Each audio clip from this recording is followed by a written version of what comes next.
ప్రభువునందు ప్రియమైన దేవుని పిల్లలకు నా ప్రత్యేకమైన వందనాలు. ఆంధ్రప్రదేశ్లో జరుగుతున్న కులగణన విషయంలో ఒక సర్వే జరుగుతుంది.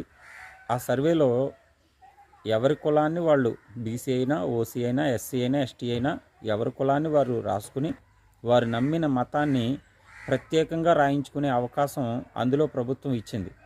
అయితే ప్రభుత్వం అటువంటి అవకాశం ఇచ్చినప్పటికీ కూడా మరి ఈ కులగణన చేస్తున్న వాలంటీర్స్ మాత్రం ప్రతి ఇంటింటికి వచ్చి ఏమీ అడగకుండా ఓన్లీ పేరు రాసేసుకుని వాళ్ళకి ఇష్టమైనట్టు హిందూ అని పెట్టేసుకుని వారి కులం రాసేసి తమ్మ వేయించుకుని వెళ్ళిపోతూ ఉన్నారు. ఏం అడగట్లేదు. అసలు ఆ తమ్మ ఎందుకు వేయించుకుంటున్నారో కూడా వాళ్ళకి ఆ వేసేవాళ్ళకి చెప్పట్లేదు.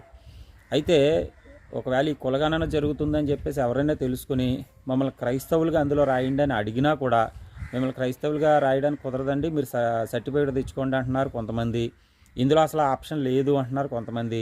ఇలాగా మొత్తం మీద ఎలా అయితేనో క్రైస్తవులకి చాలా భయంకరమైన అన్యాయం అయితే జరుగుతుంది. గవర్నమెంట్ అధికారుల్లో మతోన్మాదం ఉన్న అధికారులు ఈ యొక్క వాలంటీర్ని తప్పుడు దారి పట్టిస్తూ ఏదేమైనప్పటికీ కూడా ఈ సర్వేలో క్రైస్తవుల సంఖ్య పెరగకూడదు అనే దురుద్దేశంతో ఈ భయంకరమైన పని చేస్తున్నట్లుగా అర్థమవుతూ ఉంది.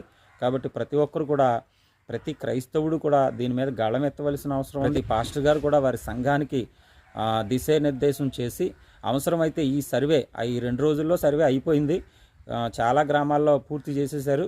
అయితే అవసరమైతే రీసర్వే పెట్టైనా సరే మరి క్రైస్తవులందరూ కూడా క్రైస్తవులుగానే అందులో మరి మెన్షన్ చేసేటట్లుగా డిమాండ్ చేయవలసిన పరిస్థితులు ఉన్నాయి. కాబట్టి ప్రతి పాస్టరు, ప్రతి విశ్వాసి కూడా ఈ విషయంలో గళమెత్తవలసిందిగా మరి వారు మాట్లాడవలసింది. అవసరమైతే గ్రామాల్లో ఉన్న క్రైస్తవులందరూ ఏకదాటిగా వెళ్ళి మరి పంచాయతీలో ఫిర్యాదు చేయడం, లేకపోతే ఎంఆర్ఓకి అక్కడ ఉన్న గవర్నమెంట్ అధికారులకి ఫిర్యాదు చేయడం.